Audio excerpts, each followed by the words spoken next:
Assalamualaikum warahmatullahi wabarakatuh. Mmm, Hari ini pertemuan pertama di mata kuliah Histoteknologi, dalam kurikulum D3 Analis Kesehatan atau TLM ini, Histoteknologi ini dibagi dua, jadi ada 2 semester, semester 3 dan 4, Sito 1 dan Sito 2.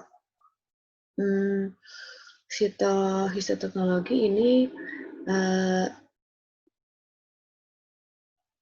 dalam TLM ini merupakan mata kuliah kompetensi utama, di mana mata kuliah ini juga merupakan mata kuliah inti yang nanti akan masuk ke dalam uji kompetensi nasional. Sebenarnya ini baru masuk untuk mata kuliah ini baru beberapa tahun, sekitar 4-3 tahun terakhir ini. Alasannya adalah karena memang cakupan kompetensi dari analis kesehatan ini semakin luas, ya. Nanti kita akan bahas seperti apa pengantarnya, apa yang dibahas di dalam Histoteknologi ini. Nah, awalnya Histoteknologi ini dia itu merupakan ilmu atau cabang ilmu dari dua bidang, yaitu mengenai pemahaman mengenai materi histologi. Histologi itu adalah ilmu yang mempelajari tentang jaringan, dan patologi umumnya yaitu penyakit-penyakit umum. Awalnya memang sitologi awalnya mungkin dari histologi, jadi biasanya ini dipelajari oleh mahasiswa-mahasiswa kedokteran ya, yang menempuh pendidikan dokter. Namun semakin berkembangnya ilmu dan kebutuhan terhadap teknisi pemeriksaan PA, patologi anatomi, maka Sito ini masuk ke bidang yang kompetensikan di TLM ini, ya, atau analis kesehatan.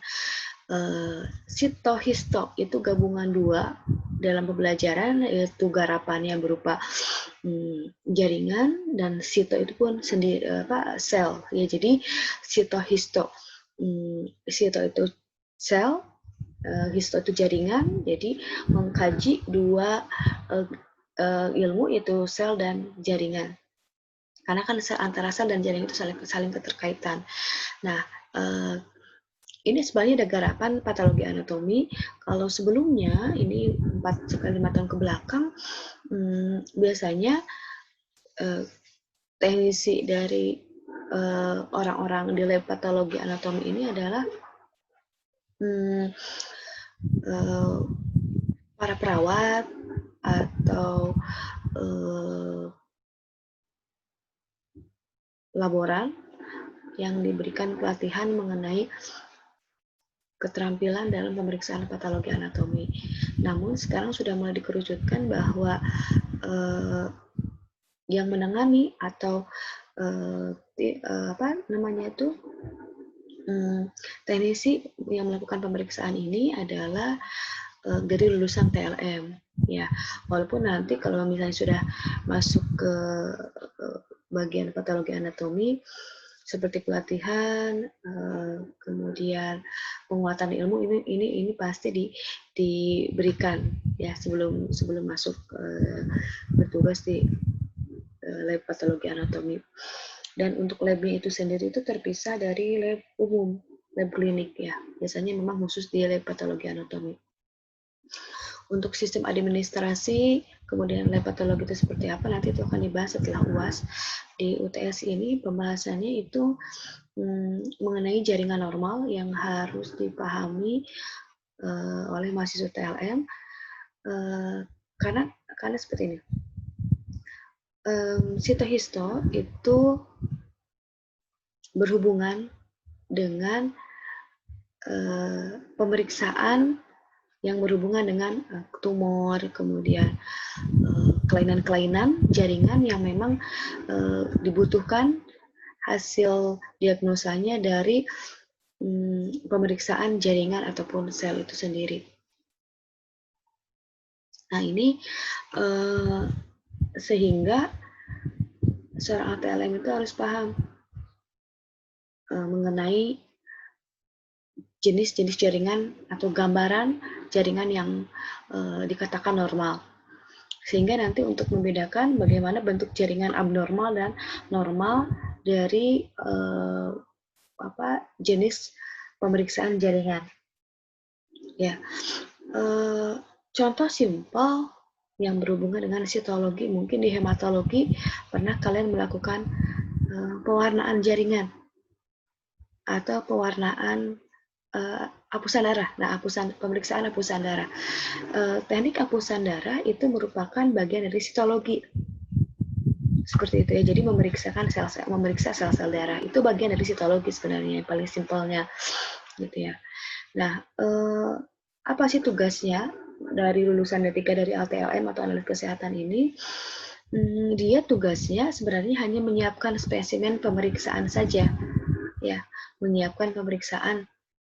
Makanya memang nanti di Sito 2 itu ada dipelajari nanti bagaimana teknik fiksasi atau teknik pemeriksaan di patologi anatomi, ya, seperti itu. Jadi pokok bahasanya secara luas itu nanti akan belajar mengenai jaringan normal manusia, mengenai peradangan, teknik-teknik pemeriksaan atau pemeriksaan sediaan, ya, bagaimana pembuatan sediaan histologi, pembuatan sediaan sitologi, ini itu nanti dijelaskan di Sito ini, walaupun terbagi dua, jadi Sito 1 dan Sito 2.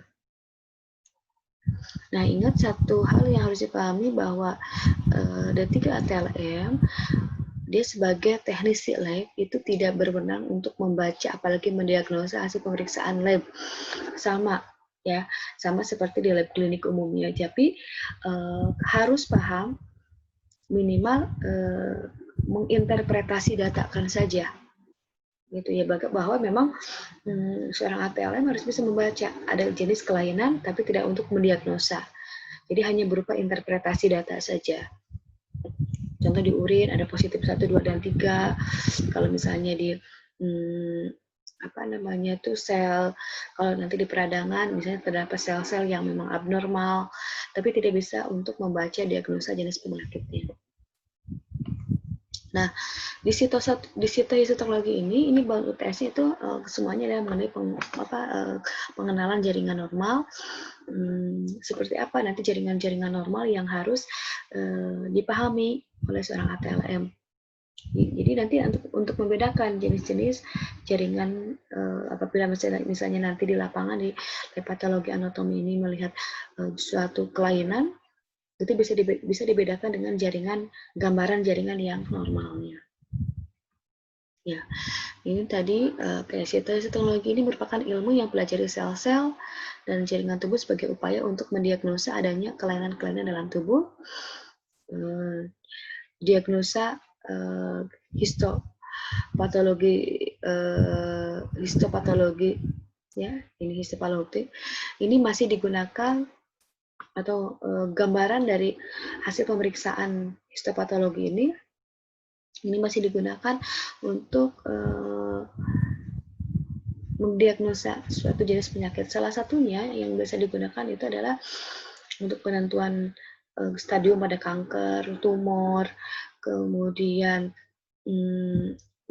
ya salah satunya seperti itu, atau yang untuk mendiagnosa jenis-jenis peradangan yang terjadi di dalam tubuh. Tumor dan kanker itu masuk ke peradangan, inflamasi, cuman stadiumnya yang berbeda. Misalnya untuk melihat tumor ini atau tumornya apakah dia sudah masuk ke fase kanker atau belum, seperti itu ya, atau menentukan kankernya stadium 1, 2 atau stadium lanjut, ya, seperti itu. Jadi itu dilihat dari gambaran hasil pemeriksaan di patologi anatomi. Nah, jaringan itu sendiri ini memiliki mungkin di anatomi ya sudah dipelajari. Saya ulang lagi bahwa jaringan adalah kumpulan sel yang memiliki struktur dan fungsi yang sama. Ya, kalau histologi itu mempelajari jaringan, kalau sitologi itu yang mempelajari sel. Jadi nanti di sitohistologi ini seorang ATLM harus menguasai dua jenis teknik untuk pemeriksaan. Karena di patologi anatomi ini dua jenis. Nanti mana yang akan termasuk pemeriksaan histologi, mana yang termasuk jenis sitologi. Sitologi itu contohnya tadi pemeriksaan pewarnaan apusan darah di sel-sel darah, kemudian pemeriksaan di sel-sel urin atau tumor pada cairan otak itu termasuk ke histologi. Jadi sel yang diperiksanya. Berbeda dengan histologi. Kalau histologi contohnya pemeriksaan jaringan yang ada pada misalnya ginjal, glomerulus, jaringan-jaringan pada usus atau pada paru-paru, jaringan pada serviks dan lainnya ya. Itu nanti bisa dibedakan. Nah, ini sitohistoteknologi ilmu yang mempelajari tentang struktur jaringan secara detail menggunakan mikroskop pada sediaan jaringan yang dipotong tipis. Ya. Ini apa manfaatnya? Manfaatnya adalah satu, berguna untuk identifikasi atau mendiagnosis suatu penyakit atau kelainan seperti kanker, gitu ya. Hasil pengamatan dan identifikasi ini akan membantu diagnosa. Nah, ini salah satu gambaran pewarnaan dari jaringan. Ini kalau misalnya jaringan itu akan terlihat. Ini bisa dibedakan nanti misalnya seorang teknisi lab itu melakukan pewarnaan terhadap jaringan atau sel tertentu. Nah, kemudian nanti setelah muncul hasil keluar itu akan nanti disandingkan dengan bagian yang normal. Ya, atau kalau misalnya sudah mahir dalam mengidentifikasi itu tidak gampang. Oh, misalnya di jaringan di hasil pewarnaan jaringan itu ada bagian atau jaringan yang abnormal. Contohnya misalnya pada resapan warna pewarnaan yang diberikan itu ada bagian daerah yang harusnya tidak menyerap warna menjadi menyerap warna, ya seperti itu. Ini salah satu gambarannya. Nah, di sitohistoteknologi ini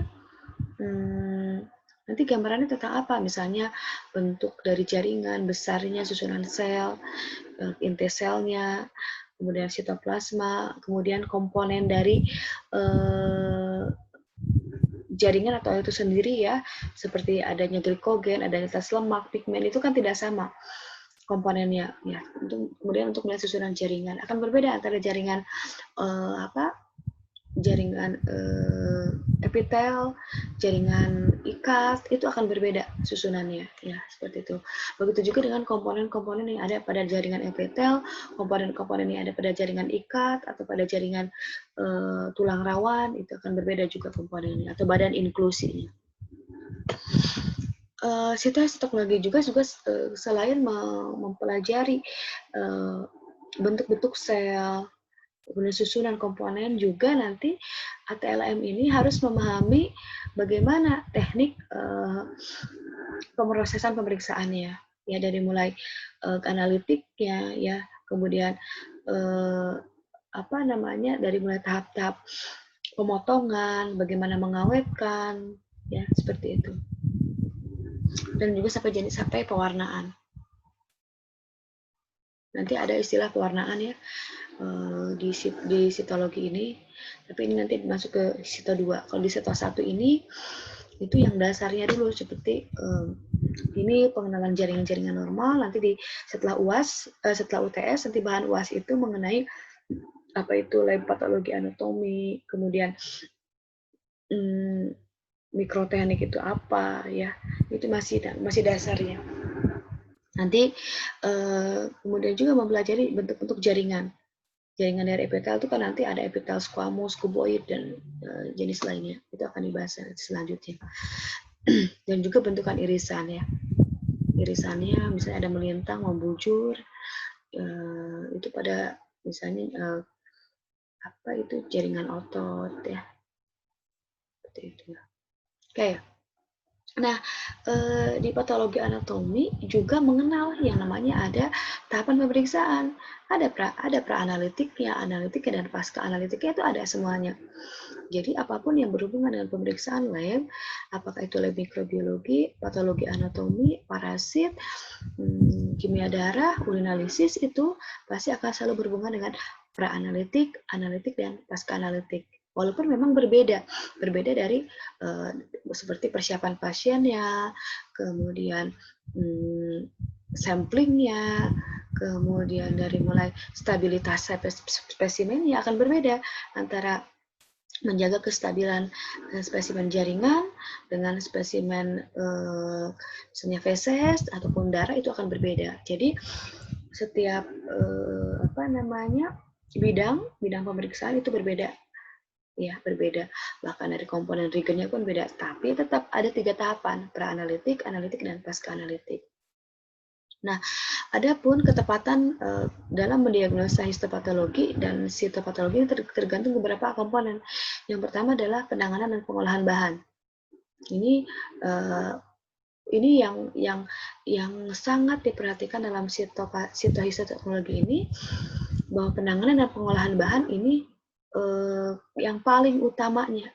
Karena nanti misalnya dalam penyiapan jaringan, misalnya ada untuk pemeriksaan yang terjadi pada mau pemeriksaan ginjal. Bagaimana ini mempersiapkan bahannya, ginjalnya harus diapain gitu ya. Bagaimana cara mengiris-ngiris ginjalnya, seperti itu, berapa ukurannya.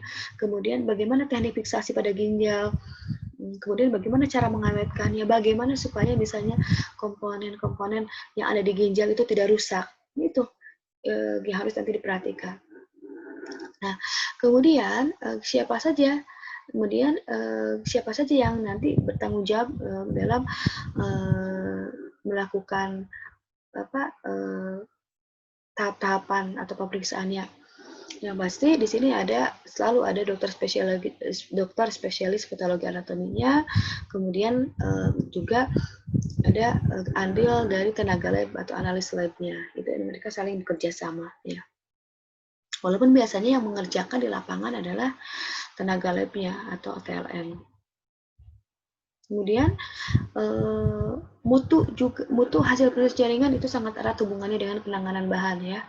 Jadi hasil pemeriksaan pada sitohistopatologi ini tergantung di pra-analitiknya, persiapan bahannya, persiapan sampelnya, gitu ya.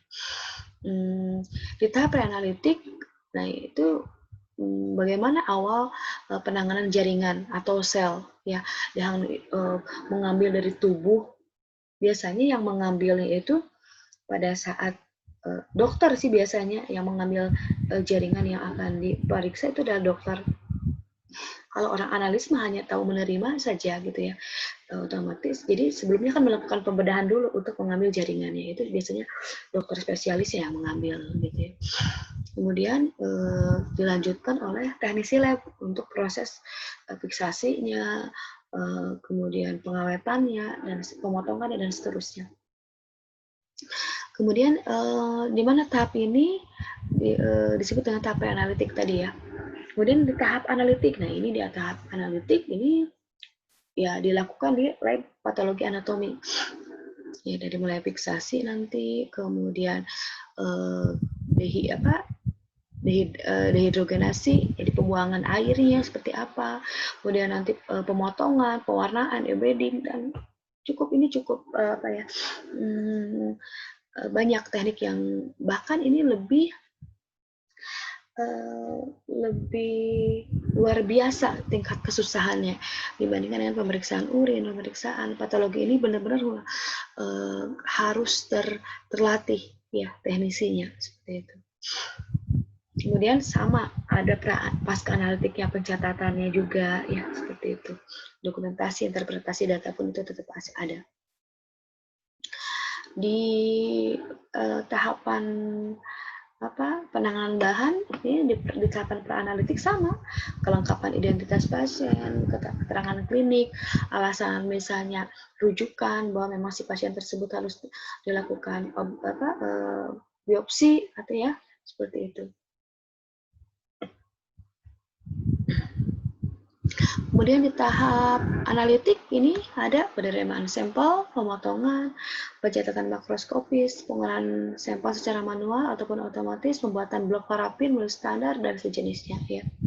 Sampai K3-nya. K3-nya ada di sini di analitik. Hati-hati, jangan dikira bahwa lab patologi anatomi ini tidak ada bahayanya, ada ya. Penggunaan pisau untuk pemotongan mikrotom ya. Kemudian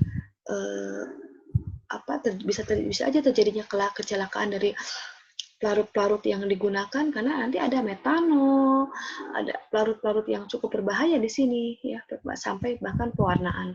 Itu juga tetap berarti nanti di analitik K3 harus tetap diterapkan ya, seperti pencegahannya. Oke, itu mungkin dari mulai pengantarnya mengenai sitoteknologi ini. Nah, di pertemuan pertama ini silakan kalau misalnya ada pertanyaan bisa di chat di grup ya. Kuisnya nanti di kuis 1 boleh silakan dikerjakan. Kalau ada pertanyaan tadi saya bilang boleh di chat di grup ditanyakan mengenai pengantar sito ini. Selanjutnya kita lanjut di pertemuan 2 yaitu mengenai jaringan